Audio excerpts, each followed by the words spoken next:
In a striking escalation of the ongoing trade tensions between the United States and China, Beijing is set to implement retaliatory tariffs on a range of American goods starting February 10. The move comes in response to the U.S. government's recent imposition of a 10% tax on all Chinese imports, which took effect on February 4. This tit-for-tat strategy underscores the deepening rift between the two largest economies in the world, with both sides seemingly entrenched in their positions. China's new tariffs will impose a 15% border tax on imports of U.S. coal and liquefied natural gas products, alongside a 10% tariff on American crude oil, agricultural machinery, and large engine cars. The announcement was made on February 4, just minutes after the U.S. tariffs were activated, signaling a rapid and aggressive response from Beijing. The Chinese government has also moved to further complicate matters by launching an anti-monopoly investigation into Google, a significant U.S. tech company, while adding U.S. fashion conglomerate PVH Corp., which owns brands such as Calvin Klein and Tommy Hilfiger, to its unreliable entity list. Adding to the complexity of the trade landscape, President Donald Trump, during a meeting with Japanese Prime Minister Shigeru Ishiba, indicated his intention to expand tariffs to additional countries. "I'll be announcing that next week, reciprocal trade, so that we're treated evenly with other countries," he stated, hinting at a broader strategy to recalibrate the U.S.'s global trade relationships. This approach is not just focused on China. Trump has previously expressed discontent with the European Union's tariffs on American automobiles, suggesting that new taxes on EU imports could be imminent. The trade conflict has also drawn criticism from various quarters. China has lodged a complaint with the World Trade Organization (WTO), arguing that the U.S. tariffs are discriminatory and protectionist. However, experts caution that China may struggle to obtain a favorable ruling, as the WTO's dispute resolution mechanism is currently paralyzed. This has left both sides in a deadlock, with the potential for further economic fallout looming. The ripple effects of these tariffs extend beyond just trade balances. Analysts note that such aggressive tactics could disrupt global supply chains, particularly in the technology sector, where both countries are major players. The imposition of export controls on 25 rare metals by China, essential for various electrical products and military equipment, could have significant ramifications for technological advancements in the U.S. and its allies. As the situation develops, the immediate impact of these tariffs will likely be felt by consumers and businesses alike, with prices for affected goods expected to rise. The uncertainty surrounding international trade policies could also deter investment and stifle economic growth, a concern echoed by several business leaders who have urged both governments to seek a resolution. Looking ahead, the global economic landscape will be closely watched as both the U.S. and China navigate this increasingly contentious environment. With Trump's administration showing no signs of backing down and China equally resolute in its defense of its trade interests, the potential for an all-out trade war remains a pressing concern. As both nations prepare for what could be a protracted confrontation, the international community will be left to ponder the long-term implications of this escalating conflict. In recent discussions, a concerning trend has emerged among China's rural population: a growing skepticism towards the transformative power of education. This sentiment, articulated by sociologist Huang Lifen, raises critical questions about the future of human capital development in China, particularly in the wake of a system that has long been seen as a ladder to social mobility. As the Lunar New Year festivities unfolded, Huang's article, published on guanxia.cn, resonated with many, prompting a broader examination of educational aspirations in rural communities. Huang's insights stem from her observations in Hubei province, where she noted that some farmers are increasingly reluctant to pursue higher education for their children. This shift is not rooted in a belief that education lacks value, rather it reflects a perception that the structure, content, and financial burden of schooling do not meet the practical needs of these families. A new education is useless sentiment has emerged in rural areas, Huang stated, emphasizing the disconnect between educational offerings and the realities of life in these communities. In China, the education system mandates 9 years of compulsory schooling followed by intense competition for further educational opportunities. For decades, the prevailing narrative has been that education serves as a vehicle for social mobility, a belief that gained traction after the economic reforms initiated by Deng Xiaoping. However, the increasing disenchantment with the educational framework suggests that many in rural areas now feel trapped in a system that does not align with their aspirations or economic realities. The implications of this sentiment are profound. With fewer children pursuing higher education, there is a risk of exacerbating existing inequalities and hindering the development of a skilled workforce essential for China's future economic growth. As the nation grapples with the challenges of an aging population and shifting labor demands, the potential neglect of education in rural areas could lead to a significant human capital crisis. The situation calls for a re-evaluation of educational policies to better serve the diverse needs of all Chinese citizens. Stakeholders must consider more flexible, relevant, and accessible educational pathways that can empower rural youth while addressing the socio-economic factors influencing their decisions. Without such reforms, the long-standing belief in education as a transformative force may diminish, potentially stunting both individual and national progress. As we look to the future, it remains to be seen how China will respond to this growing disillusionment with education. Will policymakers take heed of the voices emerging from rural communities and adapt the educational landscape accordingly? The coming years will be critical in determining whether education retains its status as a cornerstone of opportunity or becomes yet another unfulfilled promise for those living outside urban centers. In recent weeks, China's economic landscape has witnessed significant shifts, capturing the attention of both domestic and international observers. As the country grapples with the dual challenges of rising consumer inflation and persistent producer deflation, this complex interplay is not just a reflection of immediate market dynamics but also a sign of deeper structural transformations within the economy. Data released recently indicated that consumer inflation in China has surged to its highest level in 5 months, raising concerns about the sustainability of economic growth amid fluctuating demand patterns. In January alone, consumer prices rose by 2.1%, a notable increase from the previous month, fueled largely by rising food costs. According to experts, this inflationary pressure can be attributed to several factors, including supply chain disruptions and increased labor costs. As Dr. Sarah Majib, an Indian economic service officer, points out, the rising consumer prices underscore the ongoing challenges China faces in balancing economic recovery with the need to maintain price stability. While consumer prices are climbing, the scenario is starkly different for producers who continue to face deflationary pressures. The Producer Price Index (PPI) has shown a year-on-year decline, reflecting reduced demand for industrial goods and the need for manufacturers to cut prices to stay competitive. This phenomenon raises questions about the health of the manufacturing sector, which has traditionally been a cornerstone of China's economic growth. The juxtaposition of rising consumer prices and falling producer prices highlights a significant economic dichotomy that could lead to further complications in policy formulation. In a broader context, these economic indicators come against the backdrop of President Xi Jinping's recent address at the Central Economic Work Conference (CEWC), where he laid out ambitious plans for 2025. The conference emphasized the importance of boosting consumption and investment efficiency alongside a push for technological innovation to spur economic growth.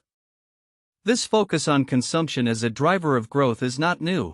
It has been a recurring theme in Xi's rhetoric since 2012.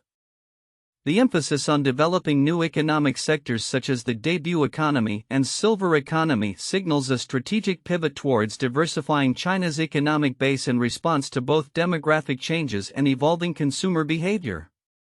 The debut economy, which encompasses the launch of new products and services, aims to stimulate innovation and entrepreneurship within the domestic market. Simultaneously, the silver economy, focusing on elderly care services, responds to China's rapidly aging population. As Dr. Majib notes, China's economic challenges are deeply intertwined with demographic shifts, particularly the implications of its aging population and declining birth rates. Investments in these emerging sectors are already yielding results. For instance, the ice and snow economy spurred by the 2022 Beijing Winter Olympics is projected to create substantial job opportunities and stimulate local economies. The Chinese government aims to engage 300 million people in winter sports by 2025, which could bolster related industries significantly. Recent statistics show a marked increase in spending on sports and recreational activities, indicating a shifting consumer focus that aligns with government initiatives to promote these new economic drivers. However, the road ahead is fraught with challenges.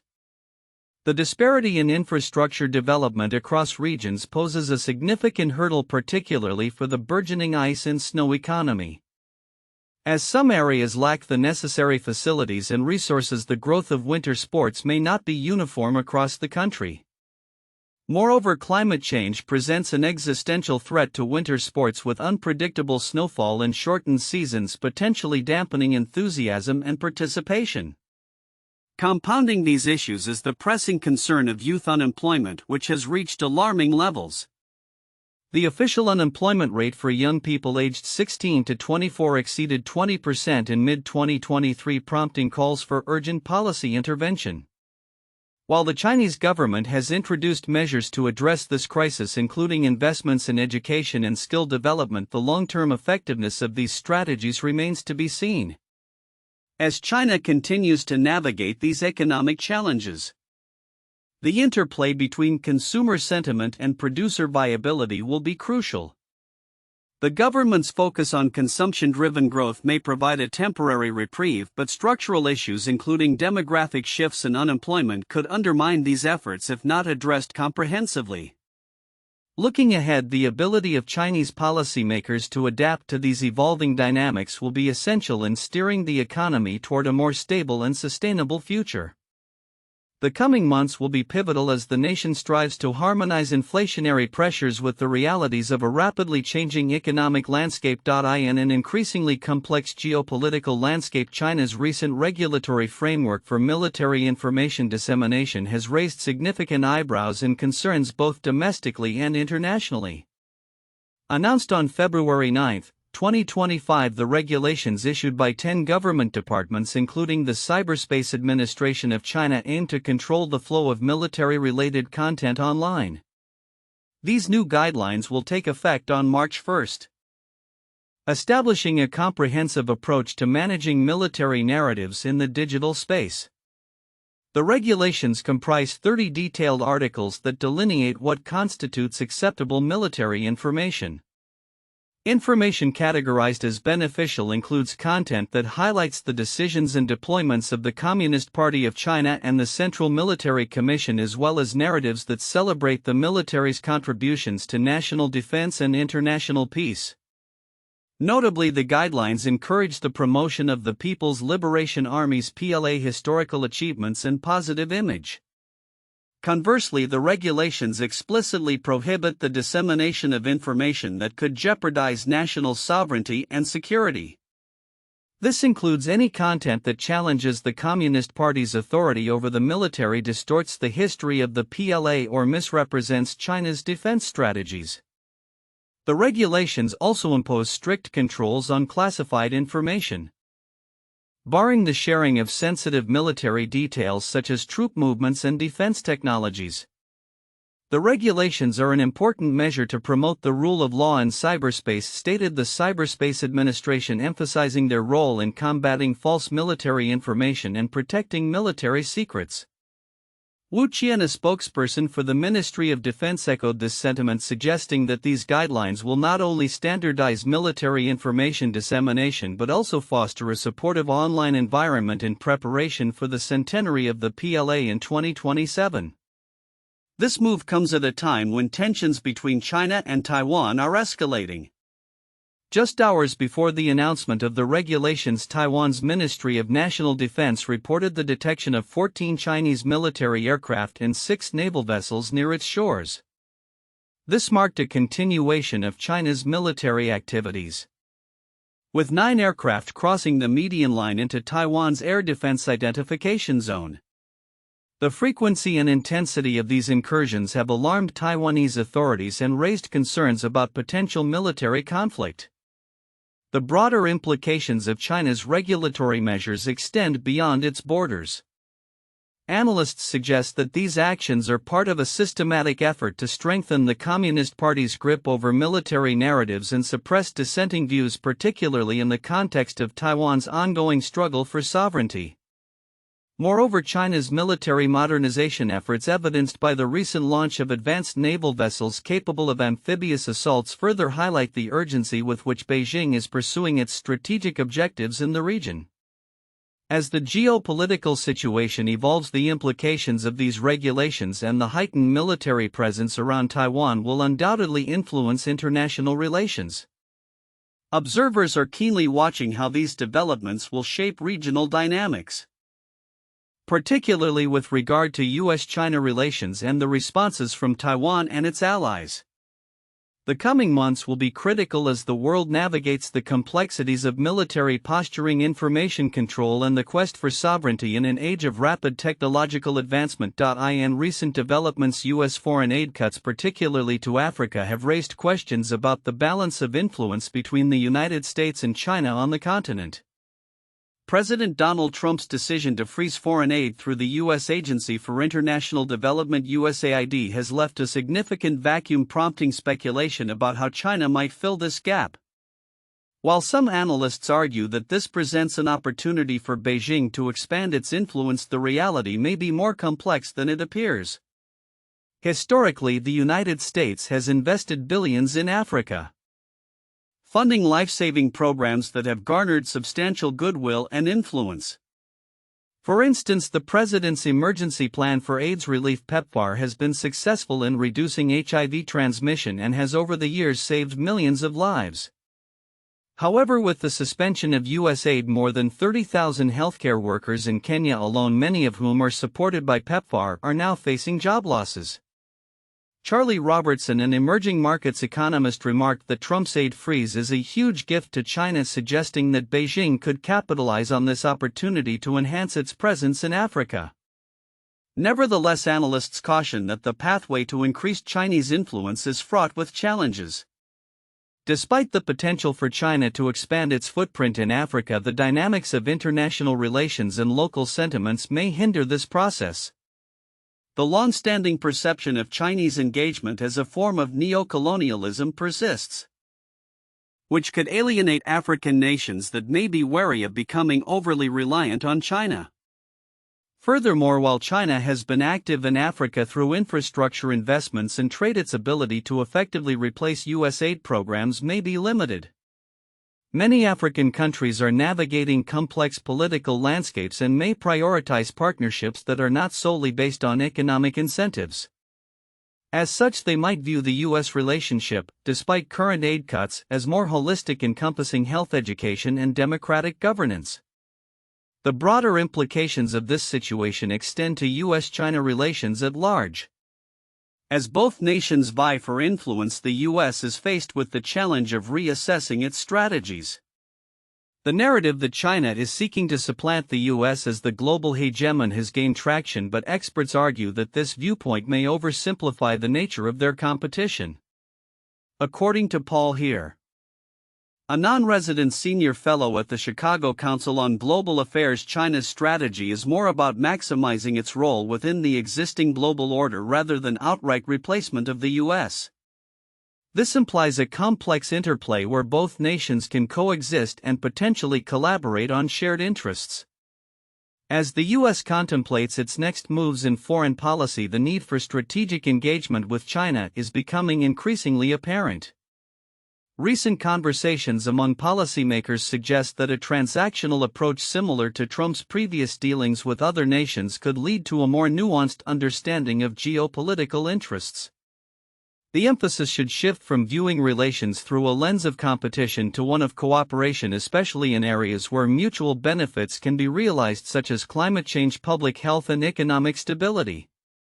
In conclusion, While the cuts to U.S. aid may initially appear to open the door for China in Africa, the reality is more nuanced. Both the U.S. and China must navigate a landscape filled with historical baggage, local aspirations, and global expectations. Future developments will hinge not only on the actions taken by these two superpowers but also on the responses of African nations and their pursuit of a balanced and sustainable partnership that transcends mere economic transactions. The coming months will likely reveal whether the U.S. can recalibrate its approach to maintain influence in Africa and beyond while also addressing the emerging dynamics with China.